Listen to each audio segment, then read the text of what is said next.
వాళ్ళ చేతిలో ఓట్లు వేయించుకొని కూటమి ప్రభుత్వం అధికారంలోకి వచ్చింది. కూటమి ప్రభుత్వానికి చెందినటువంటి ముఖ్యమంత్రి చంద్రబాబు నాయుడు గారు రీసెంట్ టైమ్స్లో మనం చూసాము, డబ్బులు లేవని ఇచ్చినటువంటి హామీల్ని ఇప్పుడప్పుడే అమలు చేయలేమని తేల్చి చెప్పేశారు. ఇదేంటా అని వైఎస్ఆర్ కాంగ్రెస్ పార్టీకి సంబంధించినటువంటి నాయకులు కానీ, సామాన్య సోషల్ మీడియా కార్యకర్తలు కానీ, సోషల్ మీడియా యాక్టివిస్ట్ కానీ ఏదన్నా ప్లాట్ఫామ్స్లో సోషల్ మీడియాలో దీన్ని కనుక ప్రశ్నిస్తే, క్వశ్చన్ చేస్తే అక్రమ కేసులు, అక్రమ అరెస్టులు, జైళ్ళకి ఏడుస్తారు. ఇదంతా కూడా ఒక రెడ్ బుక్ రాజ్యాంగం రాష్ట్రంలో నడుస్తుంది. మరి ఈ రోజున ఇది ఎలా అయిపోయిందంటే మన రాష్ట్రంలో ఇదొక పాలసీ మాదిరిగా, ఇదొక గవర్నమెంట్ పాలసీ, ఈ గవర్నమెంట్ పాలసీ రాష్ట్రం మొత్తం ఇంప్లిమెంట్ చేయాలి కావచ్చేమోనని ఇక ఇది ముందుకు కొనసాగుతూ ఉంది. ఇదిట్లా ఉంటే మన చిలకలూరుపేట నియోజకవర్గంలో ఈరోజు నియోజకవర్గ పరిస్థితి ఏంటంటే ఒక ఆటవిక అరాచక పాలన చిలకలూరుపేట నియోజకవర్గంలో కొనసాగుతుంది. ఇక్కడున్నటువంటి ఎమ్మెల్యే పుల్లారావు గారు అవినీతికి ఘనపాటి పత్తిపాటి అని చెప్పొచ్చు. ఇక్కడ ఒక చక్కటి నెరేటివ్ని, కట్టుకథ చక్కగా అల్లి ఒక వ్యక్తిని ఈ పుల్లారావు గారు స్టేషన్కి పంపిస్తాడు. పంపించి ఒక కంప్లైంట్ ఇప్పిస్తాడు. ఇదంట 5.5 ఏళ్ల కిందట 2019లో అట ఒక టీడీపీ సామాన్య కార్యకర్త సోషల్ మీడియాలో అబ్యూజివ్గా, అసహ్యంగా పోస్టులు పెడితే దానికేదో స్టేషన్లో కంప్లైంట్ వెళ్ళిందట. పోలీసులు డ్యూ ప్రొసీజర్ ఫాలో అయ్యుంటారు. దానికి నాకు సంబంధం ఏంటి? ఇప్పుడు ఈ కట్టు కథను ఎలా వెళ్ళారంటే, ఈ వ్యక్తిని ఎమ్మెల్యే కంప్లైంట్ ఇప్పిస్తాడు. ఇక్కడ పోలీసులు కంప్లైంట్ నమోదు చేస్తే అది ఎమ్మెల్యేనే చేపించాడు, ఈ పుల్లారావు గారేనని అనుకుంటారు జనం అని చెప్పి ఇక్కడ ఇప్పించి ఇక్కడ ఏమీ చేయకుండా మళ్ళా ఇదే కంప్లైంట్ని హైకోర్టులో ఇప్పిస్తారు. హైకోర్టులో ఇప్పించిన తర్వాత హైకోర్టు ఏమంటది? హైకోర్టు ఏమన్నదంటే, ఇది హైకోర్టు ఆర్డర్, నేను చదివి వినిపిస్తాను. Learned assistant government pleader takes notice on behalf of the respondents and state and seeks time for getting instructions. List in second week of February 2025. ఇది ఆర్డర్. అంటే దీని అర్థం ఏంటంటే, దీని రెస్పాండెంట్స్ ఎవరైతే ఉంటారో అంటే పోలీసులు, హానరబుల్ హైకోర్టు పోలీసులని రిమార్క్స్ అడుగుద్ది ఈ కంప్లైంట్ సంబంధించి. తర్వాత దీన్ని February 2nd వీక్కి పోస్ట్ చేస్తుంది. ఇంత ఈ ఆర్డరు. ఈ ఆర్డర్లో ఏమీ కూడా నా మీద కేసు ఫైల్ చేయమని, ఎఫ్ఐఆర్ కట్టమని ఏమీ లేదు. ఈ ఆర్డర్ ఇలా ఉంటే ఈ హానరబుల్ హైకోర్టు ఆర్డర్ని దీన్ని ఈ పుల్లారావు గారు అదే వ్యక్తితో మళ్ళా ఎస్పీ ఆఫీస్కి పంపించి హానరబుల్ హైకోర్టుని మిస్లీడ్ చేస్తూ, హానరబుల్ హైకోర్టు మీద నెట్టేసి, హానరబుల్ హైకోర్టుని మిస్కోట్ చేస్తూ ఏమంటారు? హానరబుల్ హైకోర్టు నా మీద, ఆవిడ మీద కేసు కట్టండి అని చెప్పారని హానరబుల్ హైకోర్టు మీద నెట్టి ప్రజల్లోకి కోర్టే కేసు కట్టమని చెప్పిందని చెప్పి పంపించేటువంటి ఫ్రీలర్స్ ఇచ్చి ఒక ప్రయత్నం చేసి, అంతలోపే ఇక్కడున్నటువంటి పోలీసులు నా మీద కేసు కట్టారు, ఎస్సీ ఎస్టీ అట్రాసిటీ పెట్టారు. పూర్తిగా అవాస్తవాలతో ఒక కథల్లి, ఈ కథలో ఇక్కడే మనం దీన్ని నిజం చేస్తే జనం అనుకుంటారని అక్కడ దాకా పంపించి అక్కడ ఏం డైరెక్షన్ హానరబుల్ హైకోర్టు నుంచి ఏ డైరెక్షన్ లేకపోయినప్పటికి కూడా ఇక్కడ పోలీసుల్ని ప్రెజర్ చేసి జనాల్లోకి కోర్టే విధించమని చెప్పిందని కోర్టుని మిస్లీడ్ చేస్తూ ఇక్కడ కేసు కట్టారు. ఎంత డ్రామానో చూడండి. ఇదిట్లా ఉంటే రాష్ట్రంలో ఎలక్ట్రిసిటీ ఛార్జీలు పెరిగి ప్రజలు అనేక ఇబ్బందులు పడుతూ ఉంటే వారికి అండగా ఉందామని మా వైఎస్ఆర్ కాంగ్రెస్ పార్టీ నాయకుడు మా జగనన్న పిలుపునిస్తే విద్యుత్ పోర్ అనే కార్యక్రమంలో భాగంగా రాష్ట్ర వ్యాప్తంగా మా వైఎస్ఆర్ కాంగ్రెస్ పార్టీ వాళ్ళంతా కూడా అన్ని నియోజకవర్గాల్లో ఎలక్ట్రిసిటీ ఆఫీసెస్కి వెళ్ళి అక్కడ ప్రజలు ఇబ్బంది పడుతున్నారు, ప్రభుత్వం దృష్టికి ఇది తీసుకువెళ్ళాలి, ప్రజలకి భారం అవుతుంది, ఖచ్చితంగా ప్రభుత్వం దీనికి రెస్పాన్సిబిలిటీ వహించాలి, ఈ ఛార్జీలు తగ్గించాలని మేము రిప్రజెంటేషన్ ఇస్తే స్టేట్ మొత్తం జరిగితే కానీ ఇక్కడ మన చిలుకూరుపేటలో మాత్రమే స్పెషల్. ఇక్కడ మా వైఎస్ఆర్ కాంగ్రెస్ పార్టీ నాయకుల మీద, యాక్టివ్ లీడర్స్ కార్యకర్తల మీద 30 మంది మీద నాతో సహా ఇక్కడ కేసు కట్టారు. ఇక్కడంట వైఎస్ఆర్ కాంగ్రెస్ పార్టీకి సంబంధించినటువంటి నాయకులు కార్యకర్తలు బయటికి రావద్దు, యాక్టివిటీస్ చేయొద్దు, ఎక్కడ కూడా గొంతెత్తి మాట్లాడొద్దు, ఎవ్వరూ కదలాడకూడదంట. ప్రతి గ్రామం నుంచి ఈ రోజున పోలీస్ స్టేషన్లో కేసులు పెట్టడం, పోలీస్ స్టేషన్లోకి పిలిపించడము, హరాస్ చేయడము, తిట్టడము, కొట్టడము, కేసులు పెట్టడము, అరెస్టులు చేయడము, జైల్లోకి తీసుకువెళ్లడము, ఈ విధమైనటువంటి అరాచక పాలన చిలుకూరుపేట నియోజకవర్గంలో నడుస్తోంది. ఇదట్లా ఉంటే ఇక్కడున్న చాలా మందికి తెలుసు, మా మామగారు 80 సంవత్సరాల వయసు కన్నా పెద్దోడండి. ఆ వయసులో ఉన్నటువంటి పెద్ద మనిషి మీద కూడా కేసు కట్టించాడు ఈ ఎమ్మెల్యే పుల్లారావు. నా మరిది ఫారిన్ సిటిజన్, ఫారిన్లో వ్యాపారాలు చేసుకుంటే నా మరిది మీద కేసు కట్టించాడు ఈ ఎమ్మెల్యే పుల్లారావు. నాకేనా కుటుంబం ఉంది, మీకు లేదా కుటుంబం? ఎన్ని రోజులు సాగుద్ది అనుకుంటున్నారు ఇట్లా? ఎన్ని రోజులు నడుస్తుంది అనుకుంటున్నారు ఇట్లా? నేను ఇక్కడ మీకు ఒక్కటే చెప్పాలనుకుంటున్నా,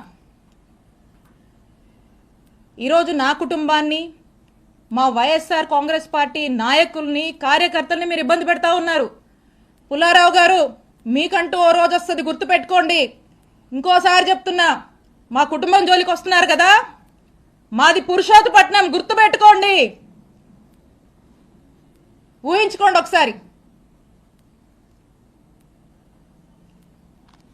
నేను ఇక్కడ మీ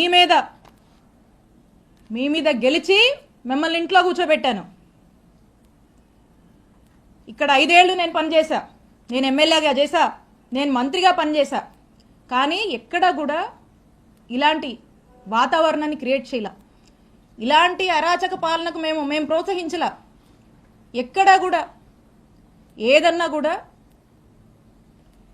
చట్టం తన పని తాను చేసుకుపోయింది తప్పితే మేము ప్రొవోక్ చేసి, మేము మా ఇంట్రెస్ట్లు ఏమి చెప్పి ప్రజల్ని ఇబ్బంది పెడుతూ ఈ రకమైనటువంటి అక్రమాలకు మేము పాల్పడలా. ఒక పీస్ఫుల్ ఎన్వైరన్మెంట్ ప్రతి ఒక్కరికి, అన్ని వర్గాల వాళ్ళకి మేము కల్పించి ప్రతి ఒక్కరూ కూడా సంతోషంగా ఉండి, వాళ్ళకి ఇంకేదైనా కష్టాలుంటే వాళ్లకు మేము తోడుగా అండగా ఉండేటువంటి కార్యక్రమాన్ని చేశాం. ఇక్కడ నేను ఎమ్మెల్యేగా ఉండి, ఇక్కడ మంత్రిగా ఉండి, ఇక్కడున్నటువంటి ప్రజలకు కొన్ని వేల కోట్లతో గవర్నమెంట్ హాస్పిటల్ నిర్మాణం చేస్తే ఈ రోజున మన చుట్టుపక్కల ఉన్నటువంటి నియర్ బై ఉన్నటువంటి జిల్లాల్లో వాళ్ళు కూడా, మనకి ఇటు ఉన్నటువంటి ఊర్లలో అందరూ కూడా చక్కగా వచ్చి ఈరోజు వేల సంఖ్యలో చక్కటి వైద్య సేవలు పొందుతున్నారు. ఎప్పుడో చిరకాలపు కలగా ఈ చిలుకూరుపేట ప్రాంత ప్రజల కలగా ఏదైతే బైపాస్ ఉందో, ఆ బైపాస్కి సంబంధించి ఏదైతే ల్యాండ్ ఎక్విజిషన్లో భాగంగా రైతులకు డబ్బులు రావాల్సి ఉందో ఆ డబ్బులను ప్రభుత్వం ఏదైతే వాటా చెల్లించాల్సి ఉందో ఆ వాటాని కూడా జగనన్న ప్రభుత్వం ఆ రైతులకు చెల్లించి కోవిడ్ టైంలో అనేక ఇబ్బందుల వల్ల ఈ ప్రాజెక్టు కాస్త ఆగిపోయి వెనకబడి ఉంటే కూడా వాళ్ళందరినీ పిలిచి ఆ కాంట్రాక్టర్ని పిలిచి వాళ్ళకు మోటివేషన్ ఇచ్చి వాళ్ళకు ప్రభుత్వం వైపు నుంచి కావాల్సినటువంటి సపోర్టు పూర్తిగా ఇచ్చి రాత్రింబగలు వాళ్ళు పనులు కంప్లీట్ చేసి శరవేగంగా పనులు పూర్తి చేసి బైపాస్ని అందుబాటులోకి తీసుకురావడానికి ఎంత కృషి చేశాము. ఈరోజు చూస్తే ఎక్కడి నుంచో చెన్నై నుంచి కడప నుంచి వచ్చిపోయే వాళ్ళందరూ కూడా ఈరోజు ఎంత కమ్యూట్ బాగుందని చెప్పి హర్షించేటువంటి పరిస్థితి. ఈరోజు ప్రతి ఒక్కరు కూడా యాక్సిడెంట్లు తగ్గి సంతోషంగా ఉన్నటువంటి పరిస్థితి. అలాగే చిలకలూరుపేట పట్టణ ప్రాంతానికి సంబంధించి అమృత్ పథకం చివరి దశలో ఉంది. ఆ చివరి దశలో ఆ కొన్ని పనులు జరిగితే ఆ ప్రాజెక్ట్ కంప్లీట్ అయిపోతుంది. దాని మీద దృష్టి పెట్టండి. లేదు, మీ దృష్టి దీని మీద లేదు. మీ ప్రభుత్వం పుణ్యమా అని ఈరోజు చూస్తున్నారా నియోజకవర్గంలో వ్యవసాయం చేసుకునేటువంటి రైతులు పత్తి మిర్చికి సరైన గిట్టుబాటు ధర లేదని చెప్పి ఏడుస్తున్నారు. మీ ప్రభుత్వం పుణ్యమా అని నిత్యావసరాల ధరలు ఆ వస్తువుల ధరలు పెరిగి సామాన్యుడు కొనుక్కోలేక ఎన్ని ఇబ్బందులు పడుతున్నారో ఒకసారి తెలుసుకోండి. మీ ప్రభుత్వ పుణ్యమా అని వ్యాపారస్తులు వ్యాపారాలు సరిగా సాగక ఆ వ్యాపారం సాగించాలన్నా మీరు పెట్టే ట్యాక్సులు మీరు అడుగుతున్నటువంటి మెంబర్షిప్లు కట్టలేక ఎన్ని ఇబ్బందులు పడుతూ తలబాదుకుంటున్నారో తెలుసుకోండి. ఇవేవి మీకు పట్టవు. పూర్తిగా మీ ఫోకస్ రెండు అంశాల మీదే. ఆ రెండు అంశాలు ఏంటంటే ఒకటి, విడుదల రజనీ మీద కేసు పెట్టాలి, విడుదల రజనీ కుటుంబ సభ్యుల మీద పెట్టాలి, వైఎస్ఆర్ కాంగ్రెస్ పార్టీ కుటుంబ సభ్యులందరి మీద కూడా పెట్టాలి. ఎవ్వరూ కదలాడకూడదు, హింసించాలి, జైళ్ళ దాకా తీసుకువెళ్ళాలి, అక్రమ కేసులు అక్రమ అరెస్టులు చేయాలి. ఇదొక ఇంట్రెస్ట్ అయితే మీకు ఇంకొక ఇంట్రెస్టు హ్యాపీగా జోబులు నింపుకోవాలి. సామాన్యుల్ని కూడా ఇబ్బంది పెట్టి అక్రమంగా డబ్బులు సంపాదించాలి, మీ జోబులు నింపుకోవాలి. దోపిడీ, అక్రమ సంపాదన, అక్రమ కేసులు, అక్రమ సంపాదన, ఈ రెండింటి మీదే మీ 100% ఫోకస్ ఉంది. దీంట్లో 10% అయినా ఇంత హ్యూజ్ మ్యాండేట్ ఇచ్చారు ఈ జనానికి. వీళ్ళు ఏ సమస్యల్లో ఉన్నారు, ఈ సమస్యల గురించి పట్టించుకుందాం, వీళ్ళకు మేలు చేద్దామని దీంట్లో 10% మీరు పనిచేసినా ఈ నియోజకవర్గం బాగుపడుతుంది. కానీ ఇవేవి పట్టవు, ఇవేవి మీకు పట్టట్లేదు. ఒక్కసారి ఆలోచన చేయండి. మేము అధికారంలో ఉన్నప్పుడు, నేను ఎమ్మెల్యేగా ఉన్నప్పుడు, నేను మంత్రిగా ఉన్నప్పుడు ఒక్కసారి 2014 నుంచి 2019 వరకు మీరు చేసినటువంటి అక్రమాలు, ఇల్లీగల్ యాక్టివిటీస్, మీరు చేసినటువంటి స్కాములు, మీరు చేసినటువంటి పాపాలు ఇవన్నీ ఏంటా అని ఇక్కడున్నటువంటి ఒక సామాన్య జర్నలిస్టు మిమ్మల్ని ప్రశ్నిస్తే, జర్నలిస్టు మర్డర్ల దాకా కూడా మీరు చేసినటువంటి పాపాల గురించి నేను ఒక్కరోజు ఆలోచించుంటే ఏమైండే వాళ్ళు పుల్లారావు గారు, మీరు ఏమైండే వాళ్ళు? ఒక్కసారి ఆత్మవిమర్శ చేసుకోండి. నా మీద పెట్టిస్తారా కేసులు? మా నాయకుల్ని వేధిస్తారా? వైఎస్ఆర్ కాంగ్రెస్ పార్టీని గొంతు నొక్కేస్తారా ఇక్కడ మీరు? ఇవేమి సాగవు, ఇవేమి కుదరవు. ఈరోజు మీరు చేస్తుంది ఏందా అంటే ఇలాంటివన్నీ ప్రోత్సహిస్తూ వాట్ నాట్ ఈరోజు నియోజకవర్గంలో వాట్ నాట్ జరుగుతుందండి. ఈరోజు ప్యాకాట్ నడుస్తుంది, గ్రానైటు, గ్రావెలు, సెటిల్మెంట్లు, అక్రమాలు, ఇల్లీగల్గా ఎలా డబ్బులు సంపాదించాలి, బార్ షాపులు, బెల్ట్ షాపులు, ఇవో ఇలా చెప్పుకుంటూ పోతే చాలా ఉన్నాయి. సరే, జనం ఆశపడో సూపర్ 6 సూపర్ 7 అని చెప్పారు, మాయమాటలు చెప్పారు. సరే చూద్దాంలే అనుకున్నారు. ఇంత పెద్ద మ్యాండేట్ మీకు ఇచ్చారు ఈ రాష్ట్రంలో. మేము కూడా అనుకున్నాం, ఓకే మేము మంచి చేసి ఓడిపోయాం, గెలుపోవటమి సహజమే, చూద్దాం ఏ మేరకు ఈ ప్రభుత్వం ప్రజల ఎక్స్పెక్టేషన్స్కి తగ్గట్టుగా పనిచేస్తుంది చూద్దామని మేము చూస్తున్నాం. చాలా క్రమశిక్షణగా, చాలా పద్ధతిగా మా నాయకుడు చూపించినటువంటి బాటలో ప్రజలకు మేలు చేస్తూ నడవడమే మాకు తెలుసు. ఇలా మీలాగా చీప్ ట్రిక్స్, ఈ చీప్ పాలిటిక్స్ ఎవడనో పెట్టుకొని ఎవడోనో పెట్టి ఏదేదో చేస్తామంటే నేను ఒకటే చెప్తా ఉన్నా. నాకు నవ్వొస్తుంది పుల్లారావు గారు. ఎందుకో చెప్పనా, నా రాజకీయ అనుభవం 7 ఏళ్ళు. నా 7 ఏళ్ల రాజకీయ అనుభవం ముందు మీ 25 ఏళ్ల రాజకీయం తల జించుకుంది ఈ రోజుతో అనిపిస్తుంది.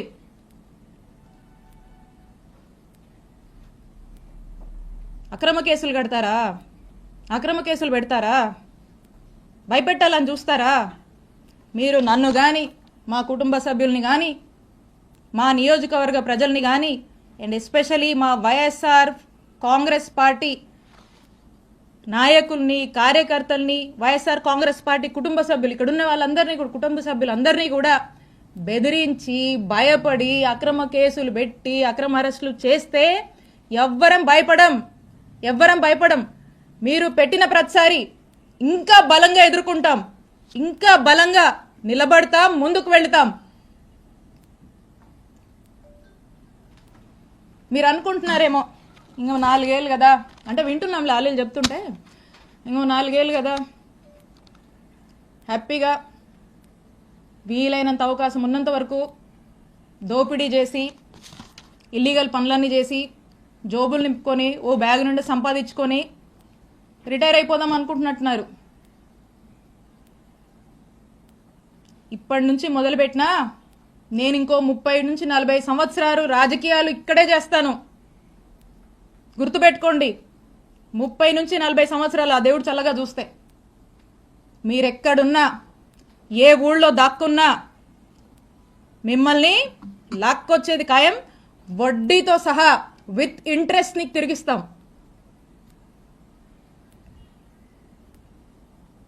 అలాగే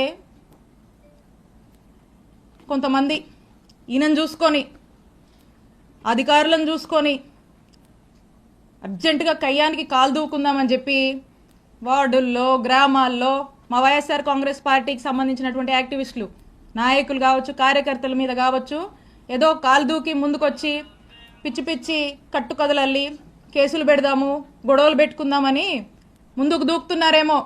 మీ ఎవ్వరిని మర్చిపోను. అందుకే చెప్తున్నా, ఆయనకి, మీకు, మీ ఎవ్వరిని వదిలిపెట్టం. మీ సంగతి తేలుస్తాం, తేల్చి రాజకీయం చేసుకుంటామని తెలియజేస్తున్నా. And officers, I have lot of respect for all of you. అధికారులందరి మీద నాకు అపారమైనటువంటి రెస్పెక్ట్ ఉంది. మీరు ప్రజలకు అవసరం వచ్చే పనులు చేయండి, ప్రజలకు 4 మంచి పనులు చేయండి, ప్రజలకు అండగా ఉండండి, ప్రజలు మిమ్మల్ని గుర్తించేలా మీ పరిపాలనని కొనసాగించండి. ఇలాంటి అక్రమాలు చేసేటువంటి వాళ్ళకి, ఇలాంటి అవినీతి పనులకు మీరు అండగా ఉండొద్దు. కొంతమంది ఉన్నారు బాగా అత్యుత్సాహానికి పోతూ ఇట్లాంటి పనులు చేస్తూ ఉన్నారు. నేను చెప్తున్నా, ఇలా అత్యుత్సాహంతో ఏ ఆఫీసర్ అయినా ఇష్టం వచ్చినట్టు చేస్తూ ముందుకు వెళ్తున్నాడా, I'm telling you will face severe consequences in the future. You are going to face severe consequences. నేను హెచ్చరిస్తున్నా, అత్యుత్సాహం చూపించేటువంటి ఆఫీసర్లని, మరింత అత్యుత్సాహం చూపిస్తున్నటువంటి కొంతమంది టీడీపీ వాళ్ళని, ఇక్కడున్నటువంటి ఎమ్మెల్యే పుల్లారావు గారిని, మీరు మా జోలికొస్తే, మమ్మల్ని తప్పుడు కేసుల్లో ఇరికిచ్చి నానా ఇబ్బందులకు మమ్మల్ని గురి చేస్తే, I'm telling you note this, for every action there is an equal and opposite reaction. Newton's 3rd law గుర్తుపెట్టుకోండి. For every action of yours there is going to be an equal and opposite reaction from us when day comes, when time comes. మాకంటూ ఒక రోజు వస్తుంది, మా జగనన్న ప్రభుత్వం మళ్ళీ ఒక రోజు వస్తుంది, తేలుస్తాం మీ సంగతి.